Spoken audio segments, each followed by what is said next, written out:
Welcome to Live Daf, your online Daf Yomi Shiur.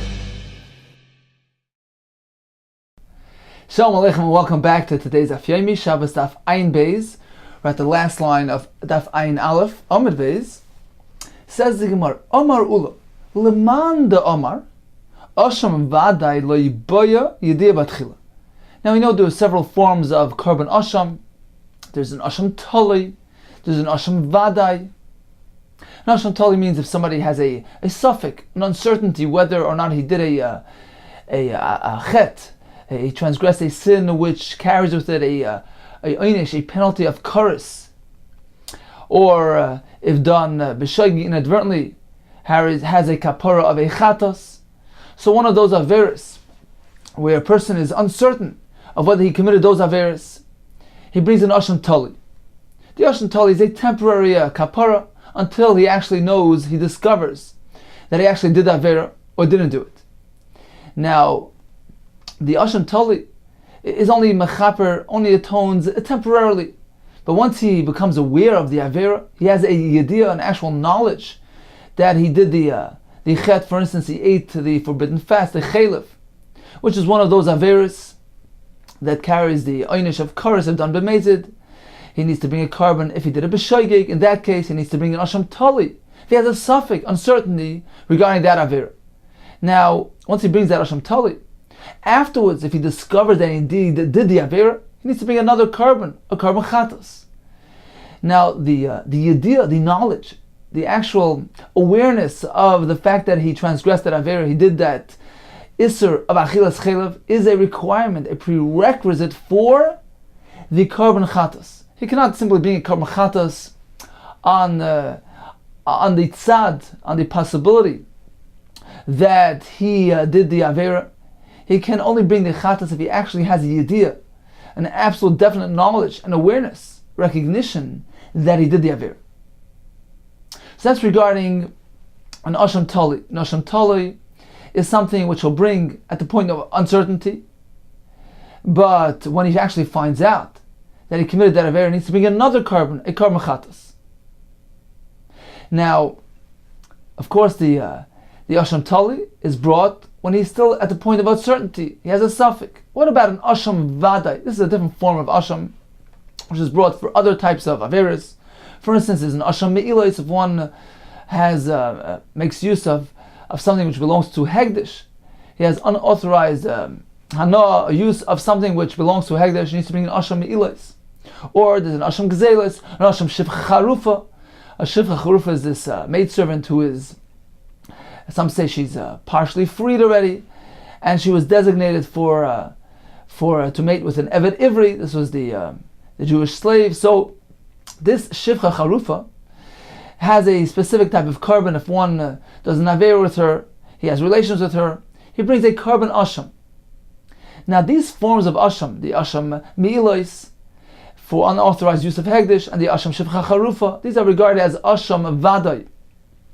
Why? Because it's not an uncertainty. He knows he did that avera, he needs to bring the asham. The question here is whether we equate the asham to the chatas. We just mentioned that chatas needs a yedi'ah. There's a t'nai condition of knowing. He needs to recognize the fact that he did the avera, and then he can bring the carbon chatas. What about this asham? For instance, the asham of shivcha charufa. Is there a requirement for yedi'ah here? What about the asham of me'ilah? Is there a requirement, a condition of having to know that he did the avera? So we know there's a machlekes tanoim. Rashi brings that according to Rabbi Tarfon, there's no need to have a yedi'ah, an absolute knowledge, definite knowledge and awareness of the fact that he did the me'ilah. Perhaps he's a suffix, he's uncertain whether he did the me'ilah. According to Rabbi Tarfon, he could bring the asham me'ilos, and say, well, if I did the avera, then this is my asham. And afterwards, when he finds out indeed that he did the me'ilah, he doesn't need to bring another carbon. He is exempt, he was yotzei already. He fulfilled his obligation of bringing the asham at that point of uncertainty. So according to Rav Tarfon, there's no need to have a yedi'ah, an absolute definite knowledge of the avera in order to be able to bring the asham milos. According to Rakiva, yes, there is a requirement to have a yedi'ah by the asham vadai, just as there is that requirement by a chatas. Says the Gemara, Amaru lemando Amar asham vadai loy by yedi'ah batchila. According to Rabbi Tarfon, where there's no requirement, there's no precondition of yedi'ah in order to trigger the asham vadai, there's no condition of yedi'ah. It's different than chatas. So according to this shita, that yedi'ah, that knowledge, that recognition, that awareness, is not really a factor by the asham vadai. For instance, the asham mi'ilos, or the asham brought as a result of doing the aver with the shivcha charufa. So according to this shita, the following halacha will result. Baal chamesh bi'ilos b'shivcha charufa. What if somebody did 5 times bia with a shivcha charufa, and he had yedi'ah in between one and the other? He became aware, he discovered that he did the aver, so this was 5 times bia b'shoigeg. However, in between, he recognized, he discovered that he did that aver. So it certainly wasn't behelam echas. It wasn't all committed with one lapse of awareness. And it was an actual yedi'ah in between. So he did aver number 1, and it was b'shoigeg. But then afterwards he discovered that aver. He proceeded with aver number 2 b'shoigeg, and then perhaps discovered it again. So he had a yedi'ah in between. He had knowledge in between the chet, the 5 biyas. Says Ula, Einay chayev elachas. In this case, even though he did 5 biyas and he had a yedi'ah in between them, between the chatoim, they could still join together and combine, have a kapara only with one chatas. There's no need to bring separate karbanas for each chet. Why is that?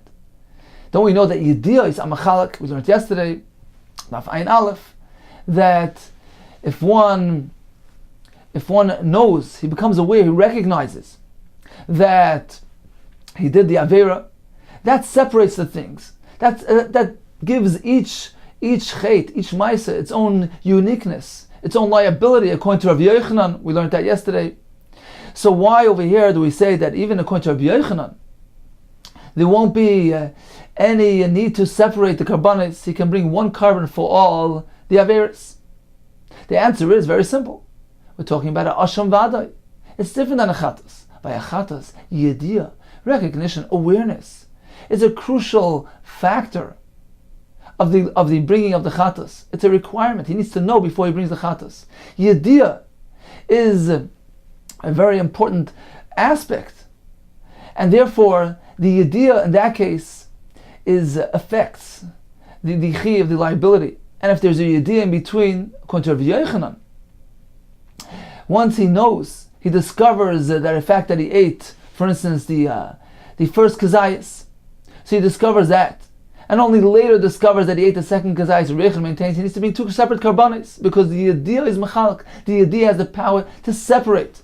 As Rashi explains, the fact that he's aware, that he recognizes that he did that avera, that's regarded as it's like he's bringing his kapara already, because it sets the atonement, the process in motion.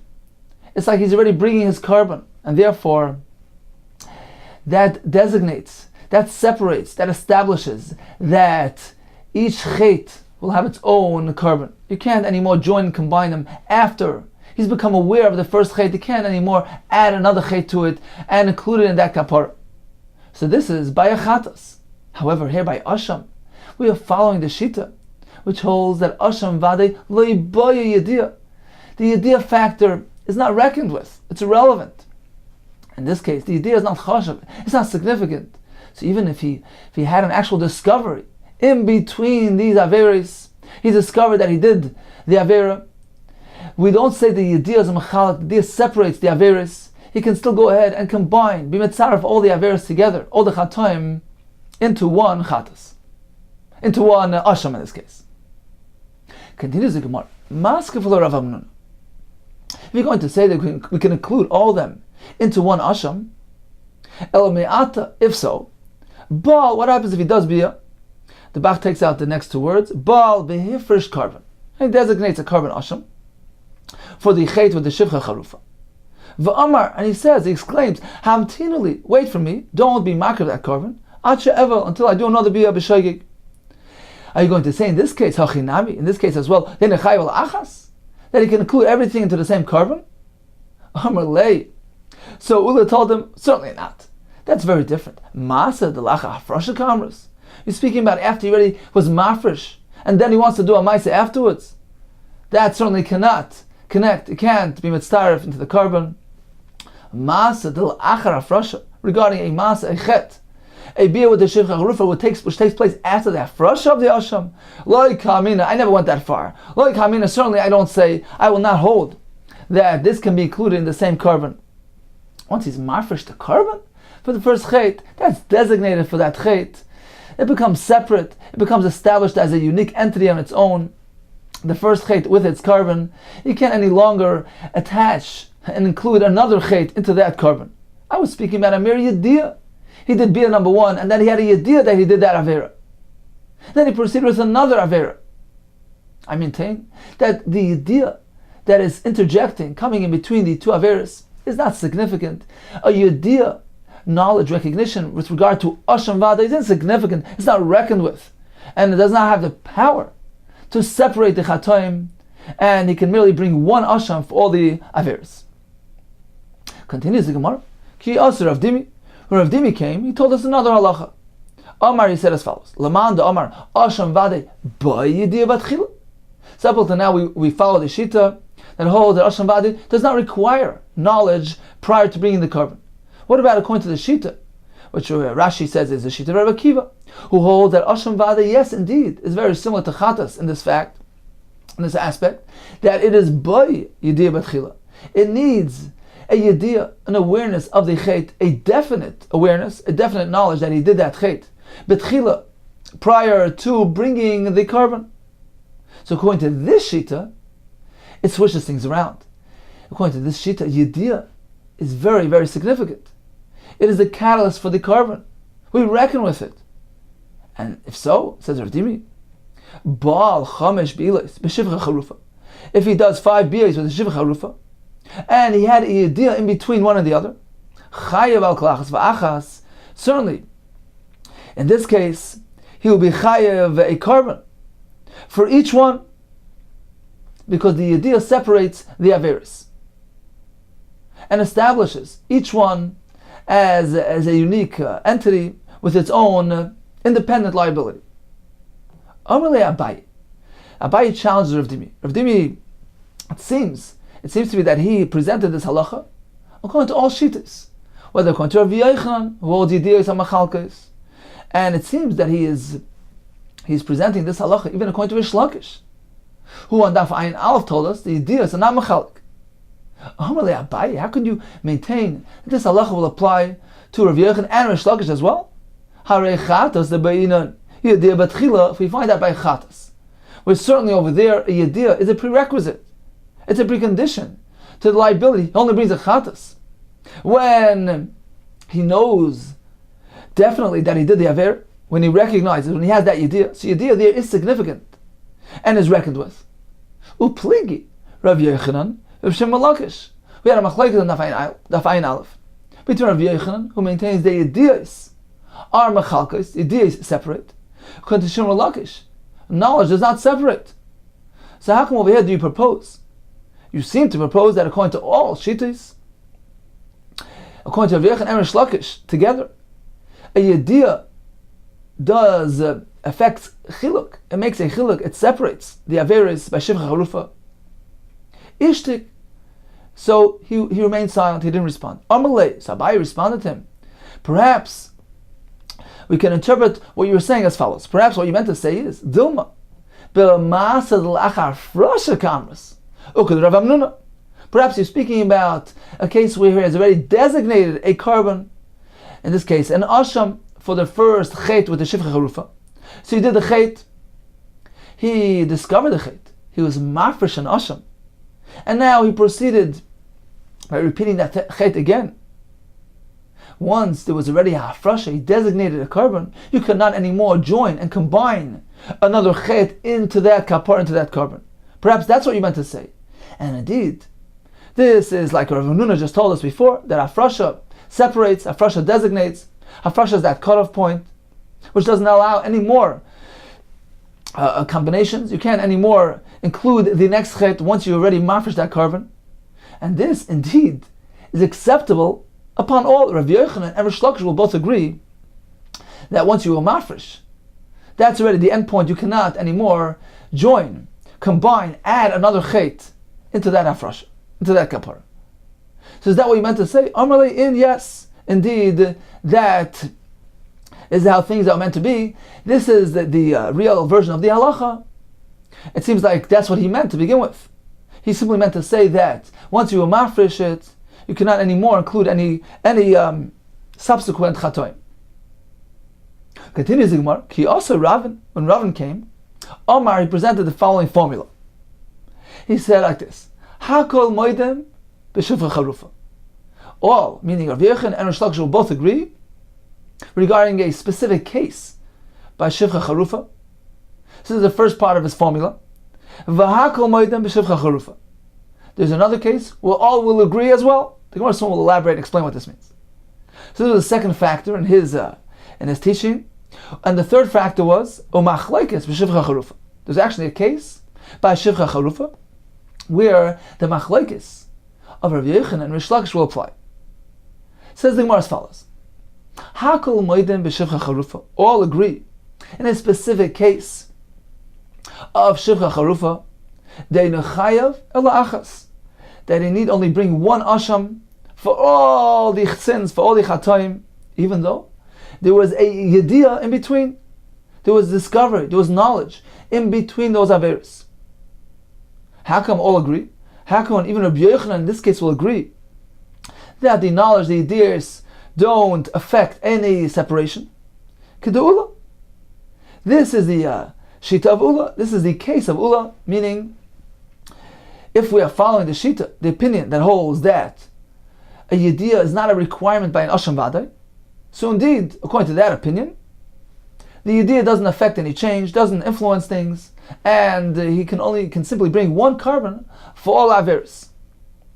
And this will be compatible with Rish Lakish as well as Rav Yochanan, because Rav Yochanan, who holds yedi'ahs mechalkes, is strictly by chatas, where yedi'ah indeed is an important factor. However, if we're following the shita that holds that asham vadai doesn't require yedi'ah, if so, we don't reckon with the yedi'ah, according to Rav Yochanan as well, he can simply bring one carbon for all the chatoim asher charufa. Continues the Gemara. So this was the first part of the Ravin's statement. Then in this case, all will agree that one asham is sufficient. The next part of the statement was v'akol moedem. All will agree. Both Rabbi Yochanan and Rish Lakish will both agree. B'shifcha charufa.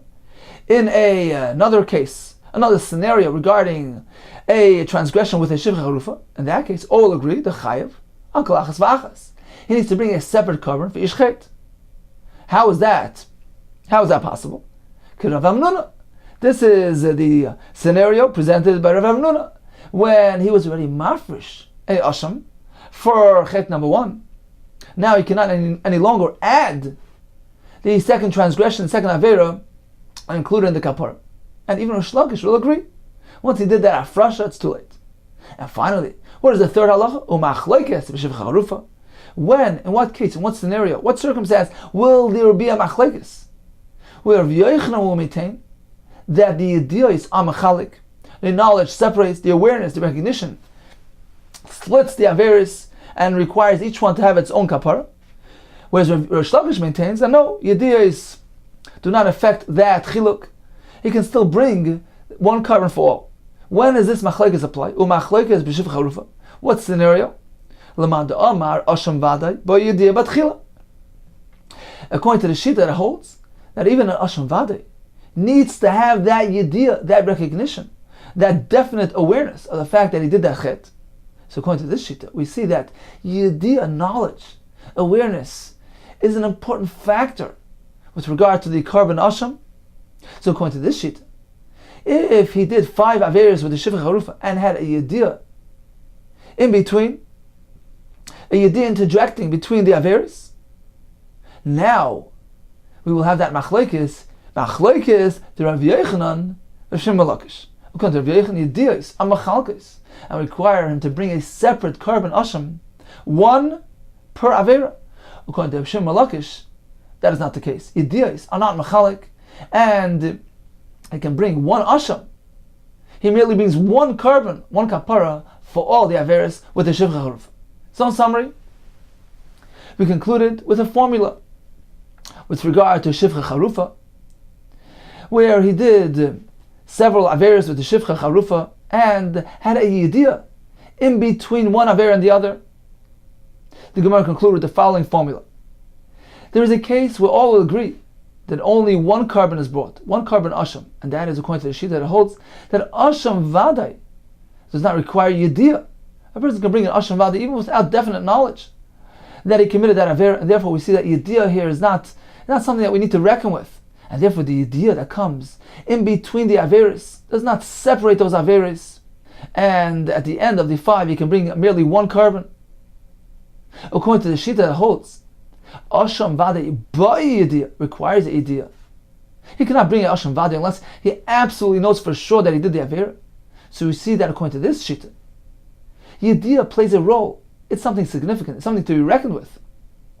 And if so, we will revert to that machlekes between Rabbi Yochanan, who maintains that yedi'ah is amachalkes, and therefore he's required to bring a separate carbon, one per chet, according to Rish Lakish.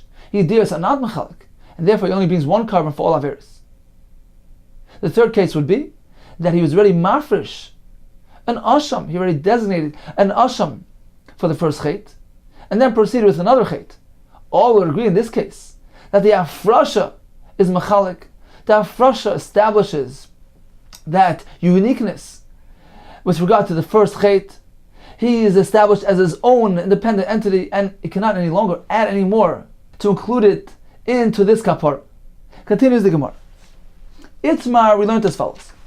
Neskaven lagbias atalish, v'chatach es mechuber.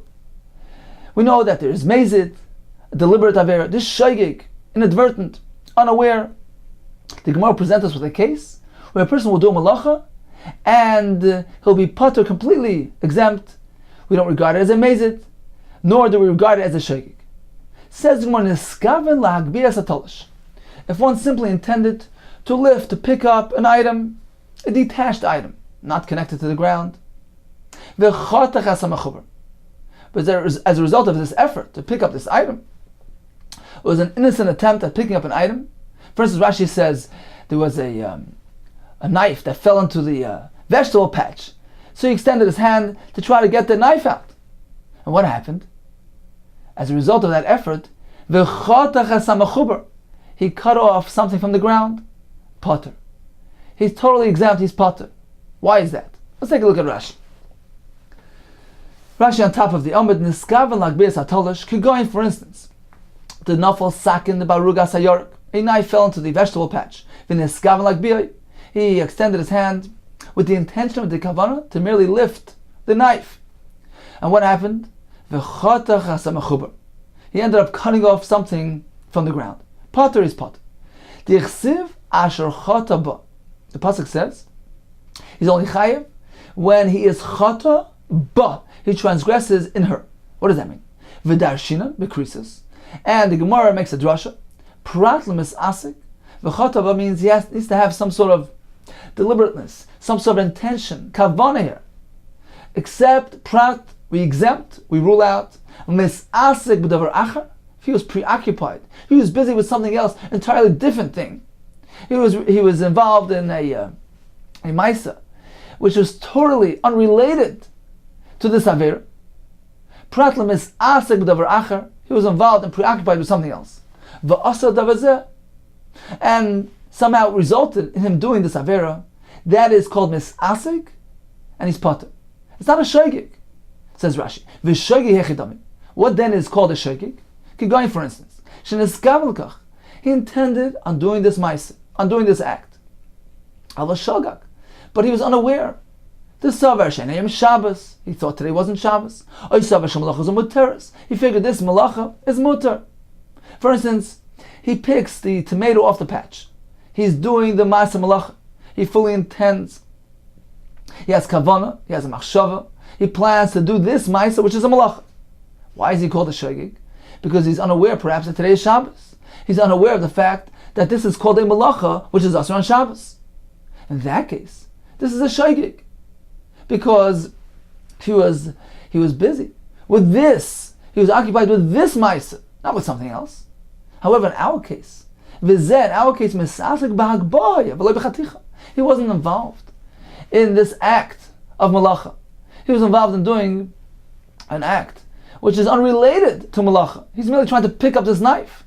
In this case, since he's misasik in a unrelated Maisa, something which is unrelated to the Avera, he is pater. It is not even regarded as a shogeg. Continues the Gemara. So all agree that in this case he's a misasik and pater. What about in the next case? He intended on chopping, cutting something which was detached. So he sees this tomato there, and he goes ahead and he tries to chop it, to cut it into two. So he's intending on doing a Maisa of cutting, but it was talish, was detached from the ground. It's not aser. As a result of this effort, somehow he managed to cut off something off the ground. So in this case we have machlekes. Rava Amar Potter. In this case as well, we regard him as a misasik, because he intended on doing something which is unrelated to malacha. He intended on merely cutting something which was detached from the ground. This is not a ma'isa malacha. Therefore, it's regarded as a misasik in his pot. Rav Amar Potter, he had no intention of doing a ma'isa which is regarded as a malacha, which is asur on Shabbos. Cutting something which is talish is not a malacha. Abaye Amar Chayev. In this case, he's chayev. We regard him as a shogeg, not as a misasik, and he needs to bring a chatas. Why? At the end of the day, what was his machshava? What was his intention? To cut. So he had a kavanah to cut.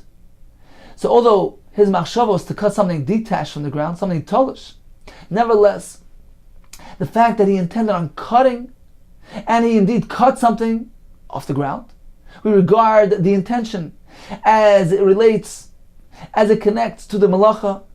We don't say, well, he was involved in something which is totally unrelated to the malacha. No, he intended on doing a ma'aseh chaticha, on cutting. If so, it is related somewhat to the malacha that he did, which indeed was an act of cutting, and he needs to bring a chatas, we regard it as a shogeg. Rava says no. Just by the mere fact that he intended on cutting, that's totally unrelated to the ma'aseh malacha, because the cutting here related to something which was talish, detached from the ground. Let's take a look at Rashi again. Rashi here is 6 lines from the top. Rashi begins by saying, Daha lo yichaven achaticha disur. This is the beginning words of the Rashi. Daha lo yichaven achaticha disur. Says Rava, this is not regarded as a shogeg because he never intended on cutting something which is attached to the ground. He didn't have a kavanah to cut something off the ground, to do a chaticha of Isra Malacha, but b'shgaga perhaps, not knowing today's Shabbos, unaware of the significance of what he's doing, that it's a Malacha. Ella rather, in this case, was mis'aseh b'chatichas erech tatarava. He was involved in cutting something which is totally mutter, unrelated to Malacha. Shidei Shur Shabbos. He was fully aware of today's Shabbos. He is fully aware of the fact that cutting something off the ground is asur. There's no shgaga here. He was involved in something unrelated to malacha. That's why he proceeded doing it. In this case, he was preoccupied with something else. He's a misasik and he's pat. Continues the Gemara. Amar Rava Bana Aminallah. How do I know this halacha? I will find a source for this concept that having kavanah for chaticha dehetera, having kavanah intended on cutting something which was talish, even if it resulted in him cutting something off the ground, he is pater. That's not a shogeg. Rather, it's considered to be a masasik. How do I know this halach? This Tani we learned in the Bryce. Chomer Shabbos mishar mitzvahs. There's a chumrah by Shabbos which is not found by other mitzvahs. V'chomer shar mitzvahs b'Shabbos. Conversely, there's a chumrah, the stringency, by other mitzvahs not found by Shabbos. Chomer Shabbos mishar mitzvahs. What is the chumrah of Shabbos over the other mitzvahs? Shah Shabbos also shtayim belam echad chayiv al kol achas v'achas. With regard to Shabbos, if he is also shtayim belam echad, he does 2 malachis within this one continuous period of unawareness, chayav al kol achas v'achas. He brings a separate korban, one for each malacha. Masha'enke b'shar mitzvahs. This is something which you don't find by other mitzvahs.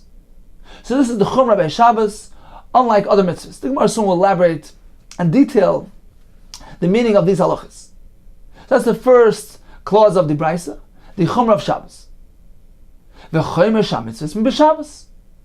Similarly, we find a chumrah, a stringency by other mitzvahs over Shabbos. Sheb'shar mitzvahs shogag b'loy miskaven chayiv. By other mitzvahs, if he erred, he was shogeg, but loy miskaven, without any intention, he needs to bring a kapor. Ma'ashenken b'Shabbos chayiv, ma'ashenken b'Shabbos, where he does the same thing, he will be patur. Amar Mar, we just learned chomer Shabbos b'shar mitzvahs. The Gemara now will elaborate on the meaning of these words. Amar Mar, chomer Shabbos b'shar mitzvahs. We have a chomer by Shabbos over the other mitzvahs. Shabbos asa shtayim. If he performed two malachas behelam echad, within this one lapse, chayav al kol achas v'achas. He needs to bring a separate korban for each malacha. Ma'ashenken b'shar mitzvahs. This is something not found by other mitzvahs. Hey chidami, let's elaborate. What exactly do you mean? What circumstance, what scenario are you referring to? Ilema, perhaps he's speaking about the Avad Ktsira Utchina, that he performed the malach of Ktsira, harvesting, Utchina, and grinding. These are two separate malachis.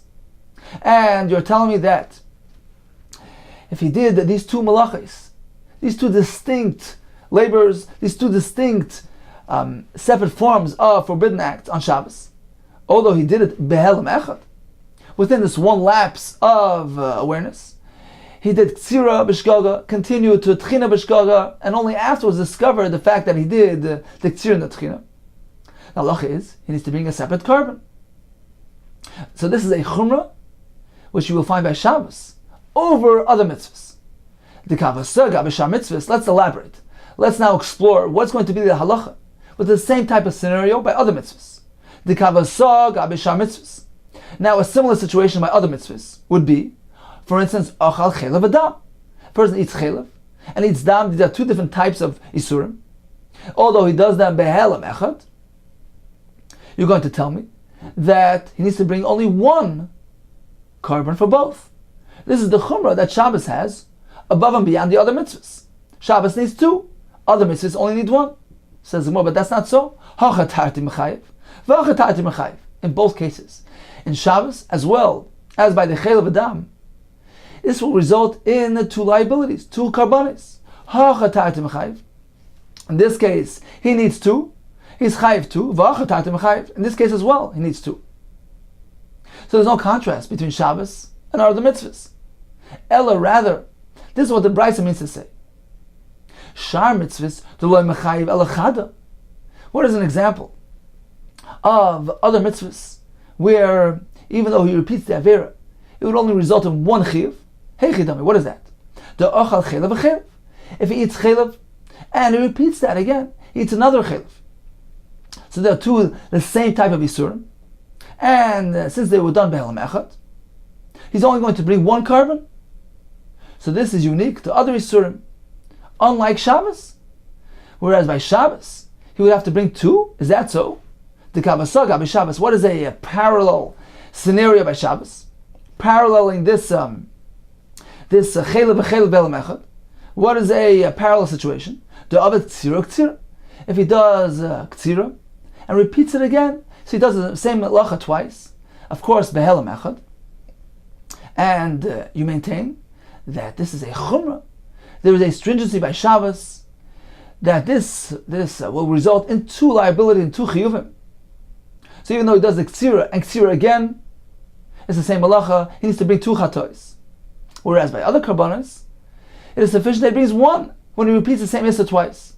Says the Gemara, but factually speaking, that's not so.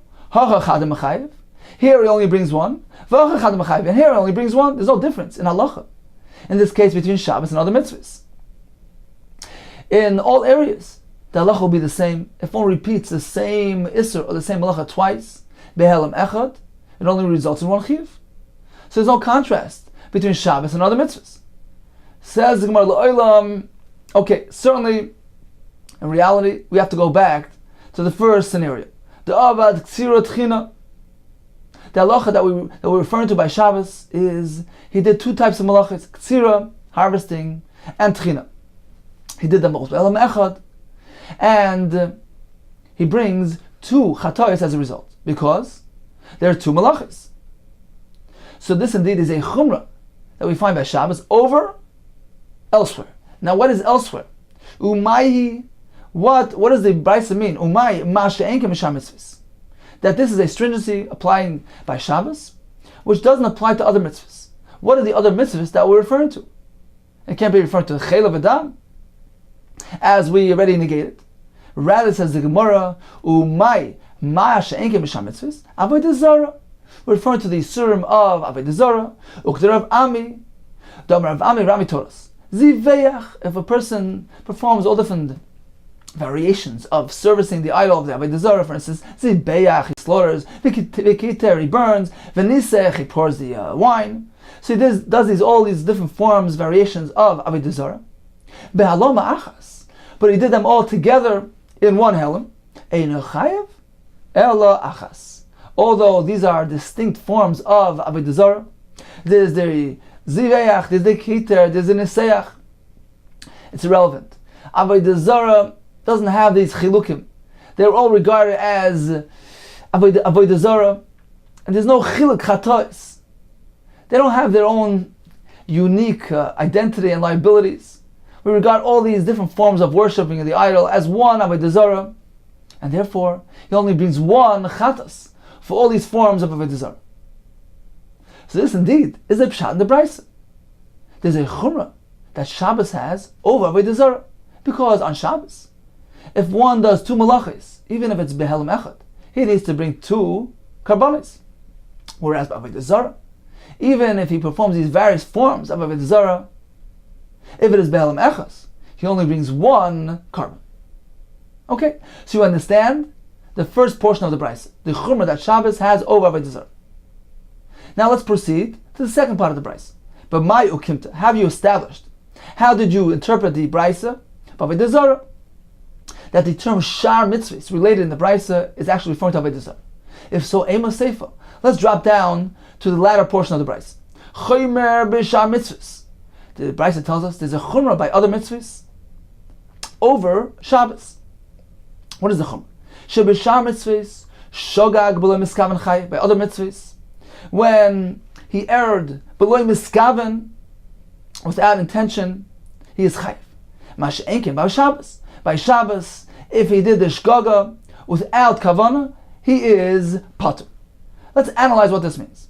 Hai shogag below miskaven Avodah Zarah. This term shogag, he performed the isser in error without intention.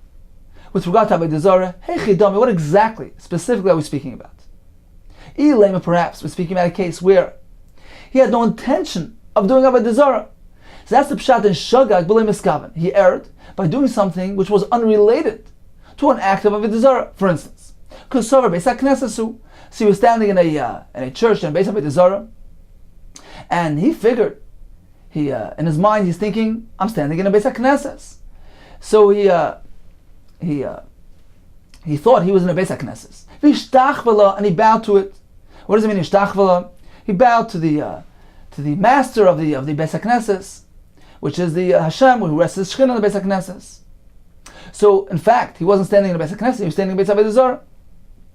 And by bowing there, he is doing a ma'aseh Avodah Zarah.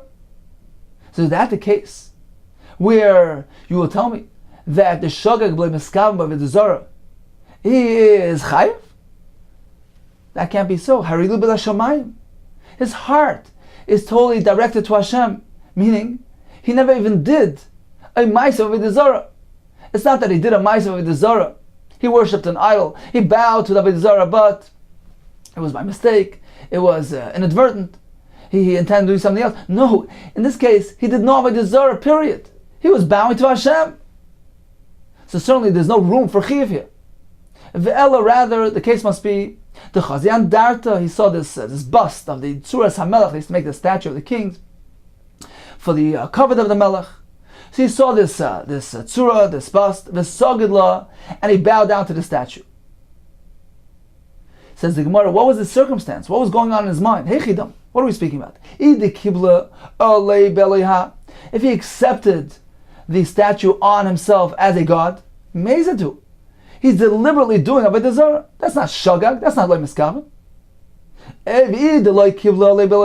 If he had not accepted it upon himself as Elohaz and Avodah Zarah, he was merely bowing down for the to the statue of the king, to honor the king, for the kavod of the melech. Lav klumu.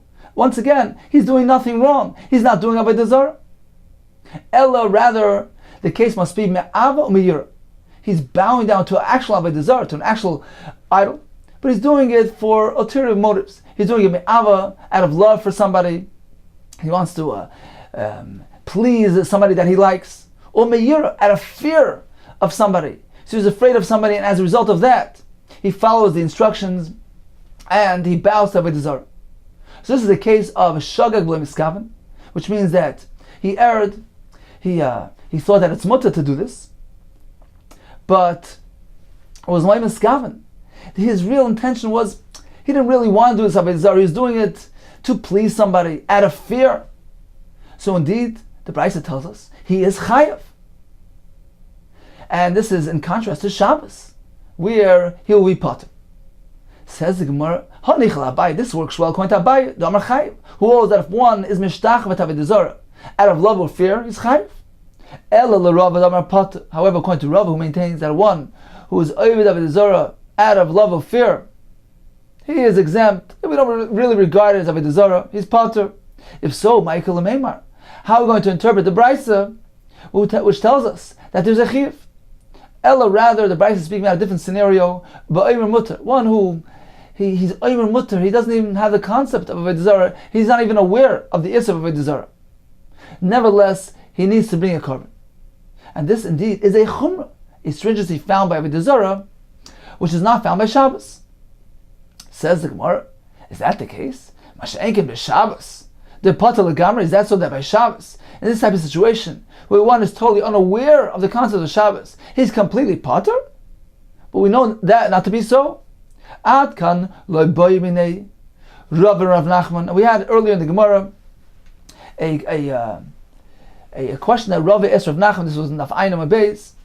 What's going to be in a case of helem zeh v'zeh biyadai? If he's unaware of both factors, that today is Shabbos, he's also unaware of the fact that these are regarded as malachos on Shabbos. The question here is, does he bring one korban on account of the shigig Shabbos, or does he bring many korbanos on account of the many malachos, which he's unaware of? So the question is simply, is it one or many? But all agree there's something he needs to bring, even though he's totally unaware of the entire concept of Shabbos. Says the Gemara once again, Ad kan laboy minei Rav and Rav Nachman. We only find that Rabbi asked Rav Nachman, Ella ilchuyev echad. The question is he chayav one, ilchuyev tati, or more than one? Ava miftu l'gamar loy. But certainly he's not fully exempt. If so, you can't tell me that in the case of Eimer Mutter, meaning he's totally unaware of Shabbos, when it comes to Shabbos he's potter, he doesn't need to bring any korban. There's no discussion about that. Certainly he needs to bring some sort of kapara. The question only is one or many, but apparently something he is liable. So how can you say that the Brisa is telling us that Eimer Mutter is potter on Shabbos?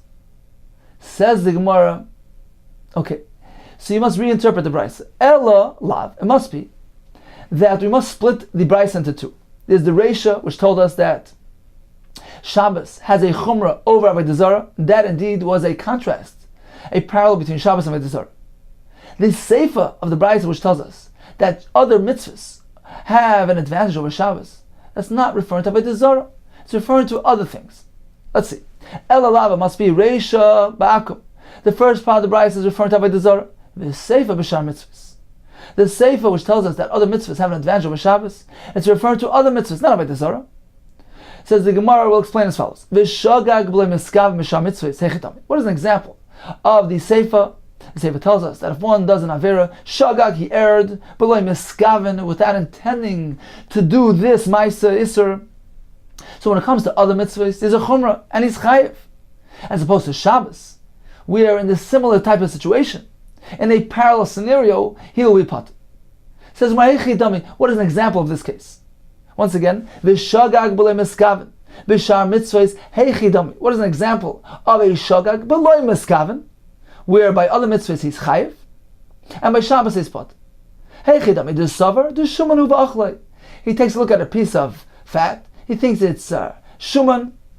It's a form of permitted fat. It ends up really being the forbidden fat, the chaylev, which is asr. Now, he had no intention of eating a chaylev item. He was shogag, he erred with eating the chaylev, but loy miskaven, he had no intention of even performing this act. As far as he's concerned, he was eating shuman, a different object, a different chayfetz. Once again, the sover, the shuman va'achlei. He thought it was shuman and he ate it. In this case, he's chayiv, although he had no intention of doing this ma'aseh achilas chaylev, explains Rashi, because although we know misasik, preoccupation with something else, is a reason to exempt, but that doesn't apply to eating. Matters of eating are different, because shekei nene, at the end of the day, he has this hana, he has the pleasure of the ma'aseh achila, therefore it connects to him, it relates to him, and there's no p'tur of misasik, even though in his wildest dreams, did he did he plan on eating this chaylev? He was planning on eating a totally different object, an object of shuman. Nevertheless, he is chayv. But in contrast to Shabbos, where we would find a parallel situation of shogeg b'miskaven, which is similar to the story of chaylev and shuman, where by Shabbos he would be potter. Mash'engi b'Shabbos, the potter. What is it? A parallel example, a similar scenario of a shogeg b'miskaven, which parallels the story of the shuman and the chaylev. For instance, in the skaven lachtech hazat tolosh, he intended on chopping something which was already detached from the ground, cutting a tomato in half. So he intended on doing a mice of cutting, but doing it to an object which was already detached from the ground, which involved no malach. But subsequently, he ended up cutting something off the ground. Potter, he's potter because it is a shogag beloy miskaven. He never intended on doing this act, this ma'aseh malacha of detaching something off the ground. Surely he intended on cutting something, but he intended on cutting something which was off the ground. This is a misasik. He's involved in a non-malacha activity. He's preoccupied with something else, and he's potter. So indeed, according to Rava says, this is my raya, this is the proof, that if one intended on cutting a talish, but his efforts led him, resulted in chaticha of a mechuber, is regarded as a misasik and his pot. So once again, the seif of the brisa contrasts other mitzvahs to Shabbos. In a case of a misasik, by other mitzvahs, he intended on eating, not this item, he intended on eating something else. And it resulted in eating the chaylev. He thought he was eating shuman, but in reality he ate chaylev. He is chayiv, because although he was preoccupied with something else, in his mind he was eating something else. Nevertheless, when it comes to eating isurim, misasik is not up to it, as opposed to Shabbos, which doesn't have the schumrah, the malachas of Shabbos. If he intends on cutting something which is mutter, but his efforts results in him cutting something which is asr. So it's just like the achila. He intended on eating one thing, but he ended up eating something else. He intended on cutting something, but he ended up cutting something else, which is a malacha. That is a misasik and his pot.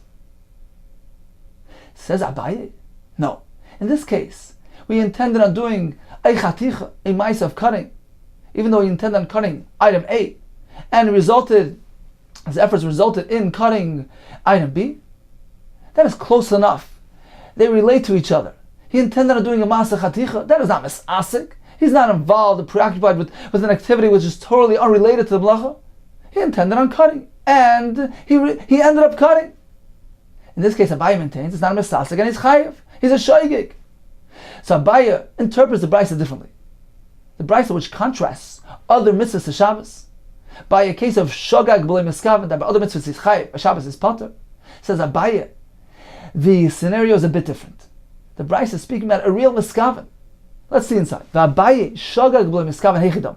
What is an example of a shogag b'lei miskaven? The sava roiku ubaloi. He sees something here on the table. He figures it's saliva, but in reality it was chaylev, and he swallows it. So what he really intended on doing was not considered a ma'aseh achila, an act of eating or drinking, because saliva is not something edible, something which is drunk. It's something which is merely swallowed. It's not something which a ma'aseh achila relates to. So this fellow had no intention of getting involved in a ma'aseh achila, an act of eating. He was preoccupied with something entirely different, with an activity which doesn't relate to achilas isser. In reality, he ate the chalif. So even though he was completely misasek, he was preoccupied with swallowing saliva, which doesn't relate to achilas chalif. Nevertheless, he's chayiv, as we said earlier, because he's nana, because he enjoyed it. He has pleasure and benefit. He's chayiv when it comes to eating isur, even by misasek. Now this is a chumrah by other isurim, which in contrast to Shabbos. In Shabbos, this type of situation will be potter. Masha'ekim b'Shabbos, the potter. What is a parallel scenario? The neskaven la'agbias hatolish. He was involved in something which entirely was unrelated to the malacha. Similar to the swallowing of the saliva, in contrast to the eating of the chalif. In this case, he was involved in something unrelated to a ma'aseh malacha. He merely intended on picking up the knife out of the vegetable patch. A ma'aseh hagba, not a ma'aseh chaticha. Neskaven la'agbias hatolish. But he ended up cutting something off the ground. In this case, yes, I agree, says Abaye, potter is potter because this is a real misasik. The intention here was to perform an activity which was totally unrelated, was so far removed from the malacha. This is called misasik. He intended on cutting something which was tolish. But instead he cut something which was mechuber chayav. This is not a misasik. He intended on cutting. At the end of the day, he intended on doing a masach haticha, and he ended up cutting. So although he intended on doing it on a tolish, and subsequently he did it on a mechuber, that is regarded as merely a shoyi and not a misasik. So once again, if he picks the knife out of the patch, he intended on doing hagba, but he ended up doing a chaticha of a mechuber. All agree this is a misasik because the intention was so far removed, unrelated from the ma'aseh malacha. He was preoccupied with merely lifting a knife off the ground. All agree. What's going to be in the case where he intended on doing a ma'aseh chaticha, on cutting, on something which was detached, on a tolish, but he ended up cutting something min ha-mechuber? According to Rava, this too is regarded as a misasik and his potter, because he intended on cutting something which was tolish. According to Abaye, this is a shogeg and not a misasik. Now, in summary, the Brisa told us that there's a chumrah of Shabbos over Avodah Zarah. The Gemara told us that is regarding doing a ksira v'tchina, which are two malachos, in which case on Shabbos he would be chayiv shtayim. In contrast to Avodah Zarah, where even if a person does various forms of avodah, ziveach, kiter, or nisech, he's only chayiv one chatas. The end of the Brisa told us, the Sefer, contrasted other mitzvahs which have a stringency, a chumrah over Shabbos, by a shagag beloy miskav. We have two interpretations. According to Rava, the Brisa is speaking about a case where, for instance, he thought that it was shuman, but he ended up eating chalif. He's chayiv, even though in his mind he wasn't eating chalif. He was involved in something else. Nevertheless, he's chayiv because, as we said, misasik is not a reason to exempt when it comes to eating forbidden foods. And this is in contrast to Shabbos. Whereas if he had a kavanah to be chaytech a tolish, but ended up being chaytech a mechuber, he's potter, that's a misasik. According to Abaye, the Brisa is saying as follows.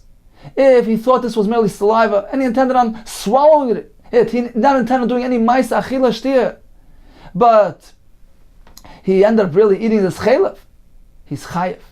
Even though it's a misasik, but once again, by forbidden foods, there's no ptur misasik. And this is in contrast to Shabbos.